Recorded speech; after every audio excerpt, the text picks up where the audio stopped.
이별을 할 때 좋게 이별하는 사람이 있고 이별 받는 사람한테 큰 상처를 주고 떠나는 사람들이 있습니다.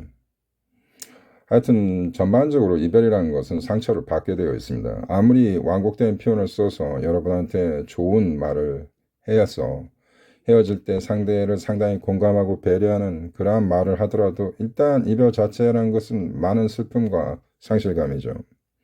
그런데 유난히 매우 잔인하고 굉장히 고통스럽게 여러분한테 큰 상처를 주는 경우들이 있습니다. 되게 이제 회피형 남자분들이 또 이런 성향을 많이 보이죠.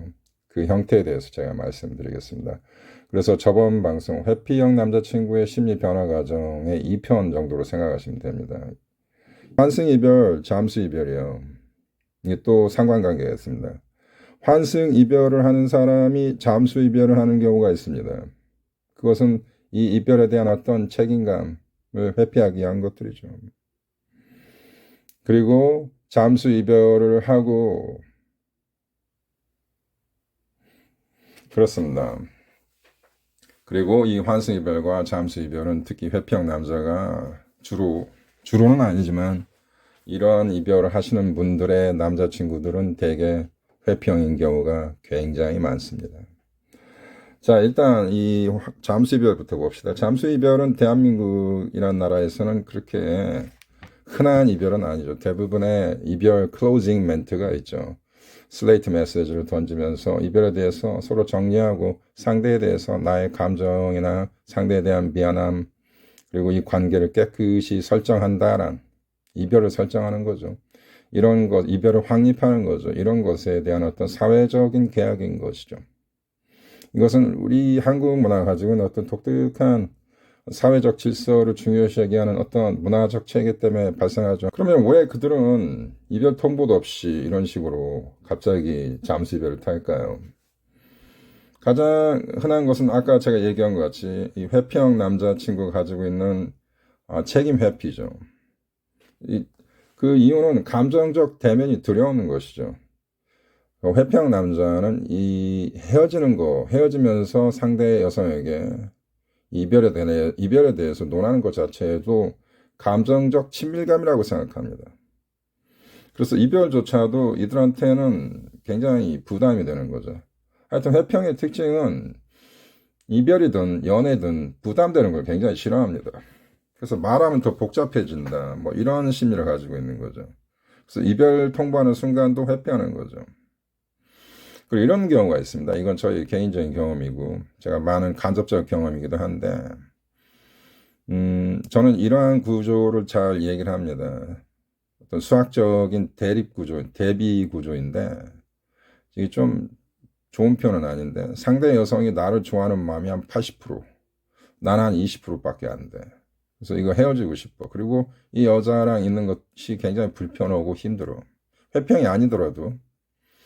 근데 상대 여성은 아직도 이 상황을 포착을 못하고 있는 거예요.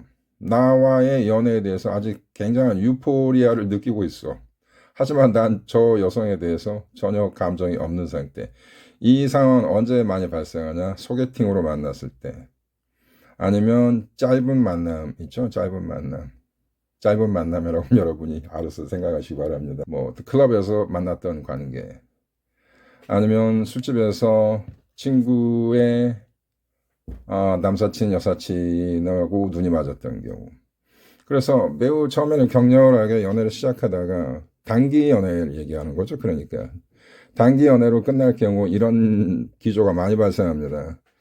상대 여성은 나한테 큰 호감을 가지고 나한테 굉장히 열정적인 어떤 애정 표현과 나한테 상당한 에너지를 투사하고 있는데 이 본인 남자는 별로인 거야. 이럴 때 이거를 이별하자고 얘기하는 것도 좀 뭐한 거예요. 아직 두 사람의 관계가 형성이 된 거라고 아직 관계가 확립이 된 것 같지도 않은데 상대 여성은 상당히 이 관계에 물이 올라와 있다. 그리고 누가 봐도 우리는 사귀는 사이인 것처럼 보이는 경우. 하지만 나는 슬슬 도망가고 싶은 이러한 상황. 즉, 감정의 격차가 굉장히 클 때 잠수 이별이 발생할 수도 있습니다. 이건 회피형 남자가 아니더라도 발생할 수 있죠. 그러나 잠수 이별은 100% 당하는 사람한테는 굉장히 고통스럽습니다. 스트레스의 정의는 무엇일까요? 여러 가지 측면에서 스트레스를 우리가 인식할 수 있지만 스트레스의 하나의 측면은 우리가 풀리지 않는 미스테리입니다. 우리가 도저히 대체 불가능한 이 상황을 해결할 수 없는 해결책이 나오지 않는 것이 스트레스입니다. 과학자들이 굉장히 중요한 이론들, 뭐 상대성 이론 같은 굉장히 어려운 이론을 계속 공부하지만 답이 안 나올 때 이런 것들이 스트레스다. 여러분이 직장에서 일할 때 많은 과도한 업무량을 주는 건 스트레스가 아니에요. 그건 일을 하면 되는 거기 때문에. 하지만 어떤 문제를 풀려고 하는데 도저히 답이 안 나오는 경우 이게 스트레스고, 또 자기가 아무리 노력을 해도 자기 힘으로는 도저히 이 상황을 저항할 수 없거나 이 상황을 해결할 수 없을 때 스트레스를 느낍니다.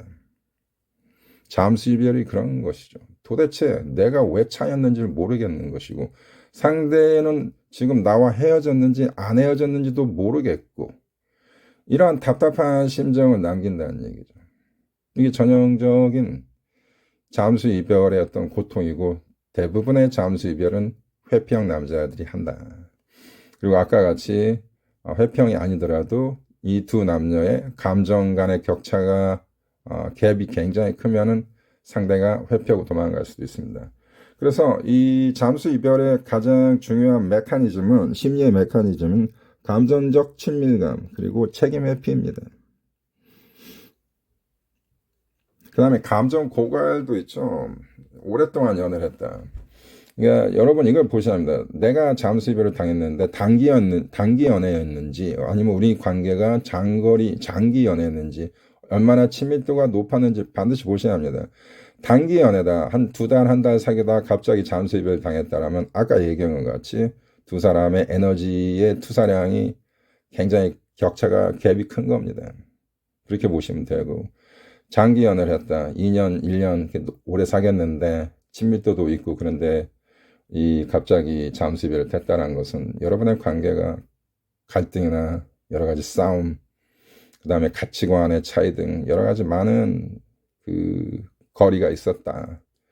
그리고 이 관계가 굉장히 탁식해지고 유해적인 관계가 되었기 때문에 상대방이 지쳐서 떠나는 경우, 이런 경우도 잠수 이별이 발생할 수 있습니다. 그 다음 제가 말씀하고 싶은 거는 환승이별이죠. 환승이별은 여러분한테 상당한 상처를 줍니다. 회피형 남자들이 꼭 환승이별을 한다 이런 건 없어요. 이건 회피형하고 상관없고, 환승이별을 하는 사람들의 특징은 여러 종류가 있지만 뭐 본인이 스스로가 이 성적인 거에 대한 상당한 그 쾌락적 욕망이 강한 사람들이 환승이별을 탈 수도 있고, 기본적으로 상대에 대한 신뢰나 상대에 대한 공감 이런 것이 부족한 나르시스트나 너무나 자기의 어떤 타산적인 것만을 따지는 이기적인 사람한테 환승이별이 발생할 수 있죠. 그리고 이별을 하는 사람 자체가 사랑이라는 것을 할 줄 모르는, 사랑이라는 것에 대한 어떤 그 본인의 책임의식과 본인의 어떠한 커밋먼트가 부족한 거죠. 저는 이렇게 생각합니다. 사랑이라는 것은 커밋먼트라고 봅니다. 결심이라고 봅니다. 사랑은 결심입니다. 그래서 나는 너가 안 맞으니까 헤어지겠다. 이것은 사랑하는 것이 아니다. 처음부터 사랑하는 것이 아니었다라고 볼 수도 있습니다. 좋은 관계를 유지하는 커플들은 두 사람들이 선천적으로 궁합이 잘 맞기 때문에 좋은 관계가 된 게 아닙니다. 좋은 관계를 유지하면서 언제나 사이가 좋은 부부나 커플들은 그들이 여러분보다 노력을 더 많이 하였기 때문에 관계가 좋은 것입니다. 모든 커플들은 다 문제가 있습니다. 하지만 그 문제를 쉽게 포기하면 이별이 되는 것이고, 하지만 그 이별을 잘 습득하고 서로를 공감하고 이해하려고 노력하고 이러면서 관계를 개선해 가려고 하는 의지, 그 결심, 그 확고한 커밋먼트, 그게 사랑입니다. 그래서 사랑은 감정이 아닙니다. 사랑은 철저히 이성적인 것입니다. 저는 그렇게 생각합니다. 그래서 사랑이 식은 게 아니라 다른 사람이 생겼어. 이게 그들의 합리화입니다. 나는 너에 대한 사랑이 식은 게 아니야. 다른 사람이 생겼을 뿐이야. 사랑이 식은 거죠. 자, 이별을 하면서 왜 여러분한테 상처를 줍니까? 아까 얘기한 것 같이 환승 이별하는 사람들은 대개 잠수 이별도 잘하기 때문에 그렇죠. 그리고 환승 이별하는 사람들은 대개 여러분한테 어떤 상처를 주냐? 여러분이 환승을 당했다는 것을 알게 될 때 가장 큰 상처를 주고 가장 큰 상처를 여러분이 받겠죠. 그것은 어떠한 느낌일까요? 환승 이별을 당하는 사람의 자존감에 큰 상처를 주죠. 배신감, 그리고 비교감입니다. 이게 굉장히 힘든 거죠. 특히 여성분들한테는 비교된다는 것은 굉장히 끔찍한 불행입니다. 남자 역시도 그러합니다. 하지만 여성분들이 이 비교감에 대한 그 굉장히 추악한 슬픔의 경험을 저한테 토로하십니다. 나보다 가치가 낮은 여자한테 차였다. 환승당했다는 느낌. 굉장히 이것들을 크게 생각하십니다. 뭐 남자분들도 똑같은 맥락이지만 제가 볼 때 여성분들이 더 큰 상처를 받는 것 같아요. 그 배신감이라는 것은 남녀 공통입니다. 배신당했다는 느낌은 무조건 좋지 않습니다. 우리나라 헌법에서도 역적들, 나라를 배신하는 사람들이 죄가 가장 무겁지 않습니까? 그래서 인간관계에서 신뢰를 깬다는 것은 굉장히 큰 잘못입니다. 그래서 환승 이별은 여러분한테 큰 고통을 주죠. 그러나 제가 이 얘기를 드리고 싶습니다. 나보다 가치가 낮은 사람 이성한테 갔다고 해서 여러분이 그 사람과 대조하고 비교하실 필요는 없다고 봅니다. 제가 언제나 이 얘기를 드리지만 그 사람이 여러분보다 가치가 낮은 새로운 파트너를 선택하는 것은 그 사람이 여러분보다 가치가 높기 때문에 그렇지 않습니다. 그냥 그 사람은 새로운 사람이기 때문에, new이기 때문에 새롭다는 것에 끌려서 간 것이죠. 하지만 new라는 것은 언제나 좋은 것은 아닙니다. 언제나 자기 자신의 자존감에 스스로 학대하는 그러한 버릇은 고치시기 바랍니다. 그럴 필요 없다고 봅니다. 그래서 이러한 굉장히 비극적인 이별을 당하신 분들은 강한 멘탈이 필요합니다. 자, 언제나 힘과 용기가 필요하시면 저의 채널을 보시기 바랍니다. 자, 그러면 전반적으로 회평이 아니더라도 남자들이 여자들한테 이별을 할 때 왜 상처를 주는지에 대한 얘기. 특히 회평이나 그렇지 않더라도 이 통제권이라는 것을 중요시 여기는 남자들이 있습니다. 다 그렇진 않습니다. 통제권을 중요시 여기는 남자들이 이별할 때 상처를 많이 줍니다. 이별 순간은 자기 통제력을 잃어버리기 쉬운 시점입니다. 그래서 끝까지 상황을 내가 주도하고 있다. 이러한 어떤 느낌을 가지고 싶어 하죠. 그래서 상대방의 마음을 상처를 주는 태도가 나오기도 합니다. 그 다음에 이제 전형적인 회평인데 상대한테 책임을 돌리는 거죠.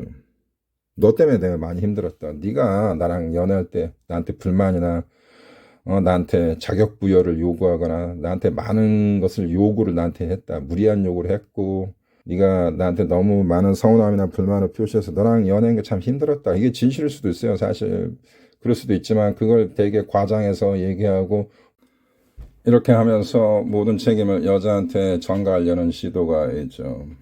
그래서 죄책감을 상대한테 투사하는 그런 경우도 있습니다. 그 다음에 제가 또 드리고 싶은 얘기는 이별할 때 여러분한테 큰 상처를 주는 남자의 어떤 특징이 있습니다. 이것은 본인 스스로가 이 이별에 대해서 떳떳하지 못한 어떤 구린내가 있는 남자들입니다. 본인이 왜 이러한 행동을 하냐, 뭔가 좀 배신적인 맥락이 있는 거죠. 예를 들면 뭐 환승이 아니더라도 여러 가지 배신의 이유들이 있습니다. 예를 들면 어떤 여성이 이 남자를 2년 동안 굉장히 내조를 하면서 자기 인생을 희생하면서 이 남자의 어떤 야망을 성취하기를 뒤에서 적극적으로 서포트하고 지원했던 여성분이 있다고 봅시다. 그리고 이 남자가 본인의 야망을 획득하고 이 여자를 차갑게 버리는 경우가 있습니다. 가끔 그런 일이 발생합니다. 이거 상당히 이별 연애 자체가 순수하지 못하고 이 여자한테 큰 상처를 주는 것이죠. 이럴 때 뭔가 이 여자 앞에서 떳떳하지 못한 이러한 현실을 가지고 있는 남자들이 잘 보이는 현상이 우는 겁니다. 본인이 이별을 여자한테 해놓고 본인이 우는 거예요. 이거 굉장히 재밌잖아요. 재밌다는 게보다 굉장히 이게 좀 잔인하지만 아주 비극적이지 않습니까? 본인이 차는데 본인이 울고 있어. 자기가 뭘 잘했다고 우는 거죠. 하지만 제가 상담하면서 가끔 이런 경우 많이 발생하고, 제가 여기에 대해서 저도 상당히 충격받고 상당히 연구를 많이 해봤다. 이 이별할 때 우는 남자들의 특징, 제가 여기에 대해 옛날에 방송한 적도 있습니다. 본인 스스로가 죄책감이 많이 있기 때문에 그렇습니다. 그리고 본인 스스로도 이 여자에 대한 강인한 미련이 아직 많이 남아있는 것이죠. 즉, 이 여자를 사랑하는 마음이 있지만 본인의 야망 때문에, 그리고 본인이 지금 처해 있는 특정한 어떤 상황 때문에 그럴 수밖에 없었다. 그런 것들이 있습니다. 이럴 때 눈물을 보인다. 그래서 여성분들이 착각할 때 내 남편이 아니면 내 남자친구가 이별할 때 나한테 큰 눈물을 보이면서 굉장히 슬퍼하는 걸 보고, 저 남자가 나에 대한 미련이 굉장히 있는 거 보니 저 남자는 아직도 나를 많이 사랑하는구나, 그래서 재회할 수 있겠구나, 이렇게 희망 고문하시는 분들이 있는데, 대개는 이 여러분에 대한 마음이 정리가 된 것이죠. 정리가 됐다는 게 복잡한 건데, 여러분에 대한 미련이 있습니다. 애정, 그런 거 분명히 있지만 이 사람의 현실이 여러분과 헤어질 수밖에 없는 상황인 겁니다. 뭔가 있는 거죠. 즉, 자기가 어떤 새로운 여자를 선택한 거죠. 그 여자를 좋아하진 않을 수 있어요. 하지만 그 여자를 필요로 했기 때문에 선택한 경우도 있습니다. 1980년대, 70년대 이러한 이별이 한국에서는 꽤 있었죠. 특히 여자분들이 남자한테 그런 이별을 많이 합니다. 그 당시에는 그랬습니다. 여성분들이 지금과 같이 직업적 기회가 없고 많은 경제적인 부분을 남자한테 의존하는 그러한 시대였죠. 그리고 사회가 그렇게 크게 선진적이지도 못한 사회이기 때문에 사랑하는 남자가 있지만 현실 조건을 따져서 사랑하지 않는 남자와 결혼하는 경우, 이때 여자들이 눈물을 흘린다. 그리고 제가 옛날에 한번 얘기를 했을 겁니다. 영국의 귀족 부인이 자기가 사랑하는 중산층 남자를 버리고 귀족 백작과 결혼할 수밖에 없는 상황에서 여자가 남자한테 보이는 눈물, 이런 맥락으로 보시면 됩니다. 매우 희귀한 케이스지만 이런 경우도 있다. 그래서 오늘 제가 이렇게 정리를 해드렸습니다. 근본적으로 잠수이별과 환승이별이 여러분한테 큰 상처를 주는 것이고, 또 회피형 남자일수록 잠수이별을 많이 한다. 그리고 환승이별을 할 때도 회피형 남자들은 여러분한테 큰 상처를 줄 수 있습니다. 오늘 내용 이 정도까지 제가 말씀드리고요. 여러분한테 이별할 때 큰 상처를 주는 사람의 공통적인 하나의 큰 확실한 맥락은 책임 회피, 그리고 자기 기만, 그런 것들입니다. 오늘 여기까지 하겠습니다. 감사합니다.